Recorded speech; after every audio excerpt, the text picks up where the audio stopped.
Hello all students. In this video we shall going to learn a new chapter number 10, organs of government.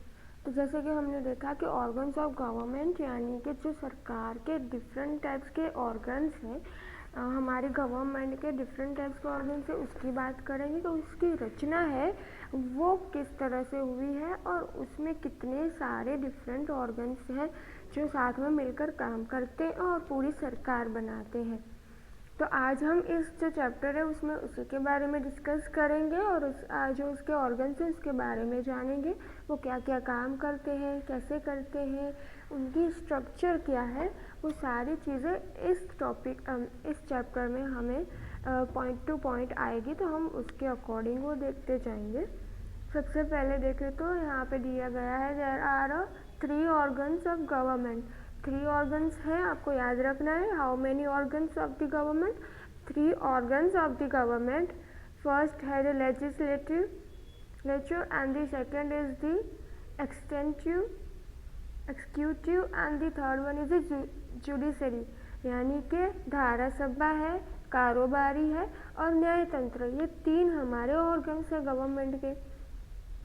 अब ये जो 3 organs हैं उनकी रचना किस तरह से हुई है, वो कैसे काम करते हैं, उनके नीचे कौन कौन सी सत्ताएं हैं, अब वो किस तरह से सत्ता के दौरान काम करते हैं, उनके आसपास के जो है मतलब कि धारा सभा का कारोबारी सभा से क्या संबंध है, फिर इन दोनों का न्यायतंत्र से क्या संबंध है, वो भी इस चैप्टर में है, वो हम डिस्कस करेंगे।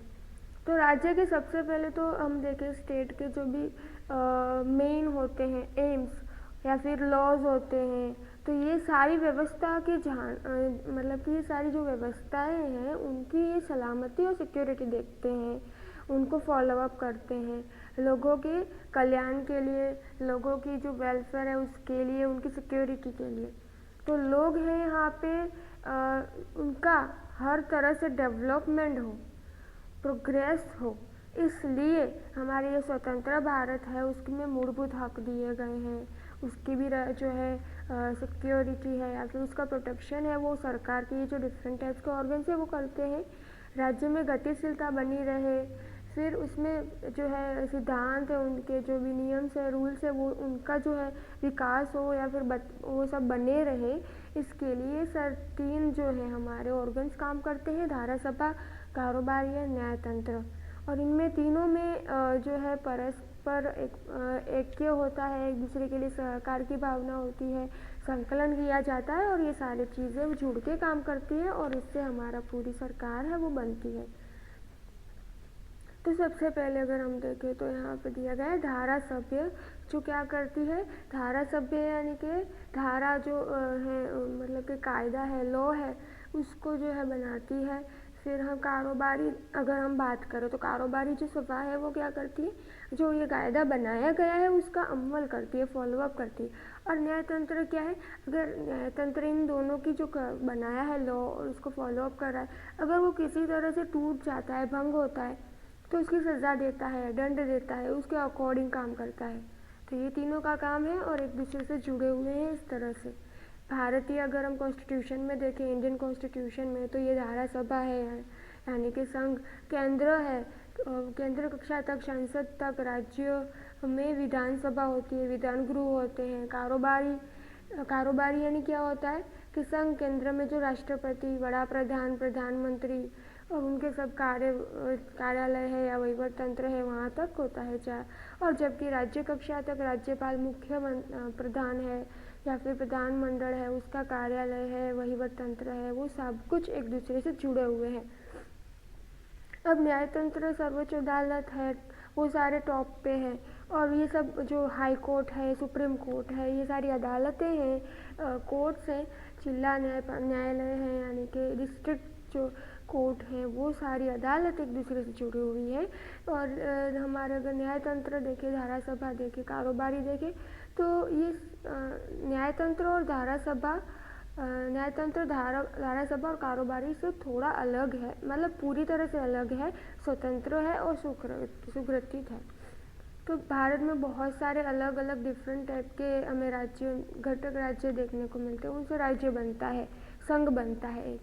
और ये सारे घटक हैं वो राज्य के स्वतंत्र और सार्वभौम नहीं है, कभी कभी नहीं होते हैं। भारत में संघ राज्य कक्षा की संसदीय पद्धति राज्य सरकार के बीच सत्ता विश्लेषण सिद्धांत के अनुसार सत्ता विश्लेषण होता है और धारासभ्य और कारोबारी के बीच में परस्पर परावलंबी संबंध भी होते हैं, एक दूसरे पर डिपेंडेंट होते हैं, पर न्यायतंत्र अलग, स्वतंत्र और निष्पक्ष है और विशिष्ट स्थान है हमारे भारत में उसका।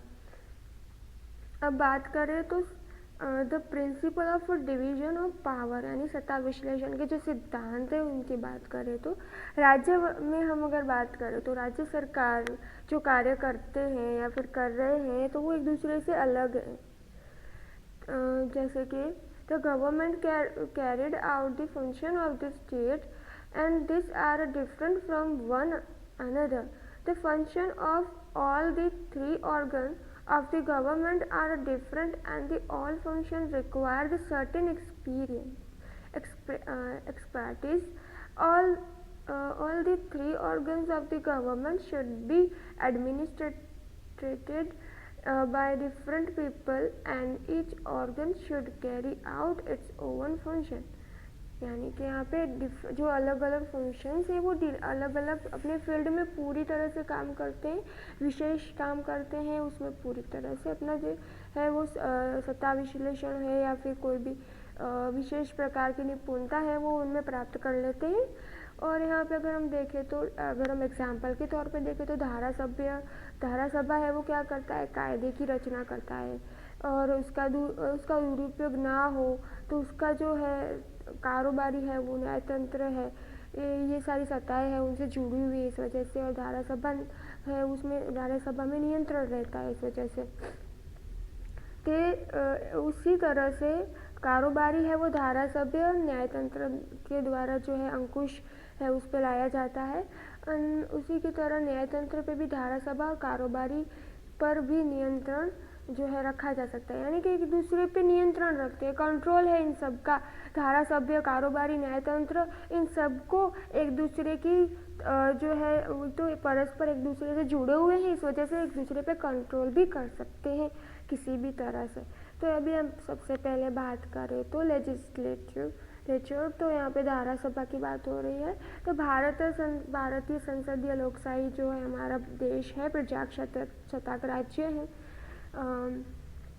लोगों का जो प्रतिनिधित्व संघ है केंद्र कक्षा तक संसद में और राज्य कक्षा के विधानसभा में देखने मिलता है। देश की महत्व की जो सर्वोपरि संस्था है वो संसद है और भारतीय संसद में राष्ट्रपति, उपराष्ट्रपति, राज्यसभा होती है, लोकसभा उस सब का समावेश होता है और उसमें दो प्रकार है। सबसे पहले हम देख रहे हैं धारासभा यानी लेजिस्लेचर और उसमें देखिए किस तरह का समावेश होता है, आपने अभी देखा। अब उसमें दो तरह के जो है धारासभा के दो प्रकार है, कौन कौन से, तो सबसे पहले है unicameral legislature and the bicameral legislature यानी एक गृहीय धारासभा और द्विगृहीय धारासभा। तो सबसे पहले एक गृहीय धारासभा है, उसमें क्या है तो जब धारासभा के एक गृह से बनती है इस गृह में तो उस गृह में एक गृहीय धारासभा कहती है। एक ही गृह से बनी हो ना जब धारासभा है वो एक ही गृह से, तो उसे क्या कहते हैं, एक गृहीय धारासभा। यानी कि when the legislature is a constituting of one house it is called a unicameral legislature and the गृहीय जो धारासभा है उसे क्या कहते हैं, जब उसमें दो हाउसेस होते हैं, दो गृह होते हैं, इसीलिए हम उसे द्विगृहीय धारासभा कहते हैं, बिकैमरल लेजिस्लेचर कहते हैं। तो अब हमारे यहाँ पे दोनों की हमने कौन कौन से है डेफिनेशन पढ़ी। अब आगे देखें तो ये जो पूरे जो ऑल दी सेंट्रल लेवल है, सारे केंद्रीय कक्षाएं हैं धारासभा के उपला जो मतलब कि अपर हाउस है और यानी कि उसका जो अपर हाउस है और उसका जो लोअर हाउस है उसकी बात करें तो उसे लोकसभा कहा जा सकता है। राज्य कक्षा के धारासभा, विधानसभा और विधान परिषद ऐसे दो गृह होते हैं। ज़्यादातर राज्यों में एक ही गृह होता है, यानी कि यूनिकैमरल लेजिस्लेचर होता है। और अब बिहार की बात करें या फिर उत्तर प्रदेश, महाराष्ट्र जैसे राज्य की बात करें तो यहाँ पे विधान परिषद भी पाई जाती है। यानी कि कितने गृह कौन कौन सी जगह पे हैं, किस तरह से उनकी रचनाएं की गई हैं, वो यहाँ पे हमने देखा। अब आगे का जो चैप्टर है वो हम नेक्स्ट वीडियो में करेंगे। तब तक के लिए have a nice day, thank you and take care.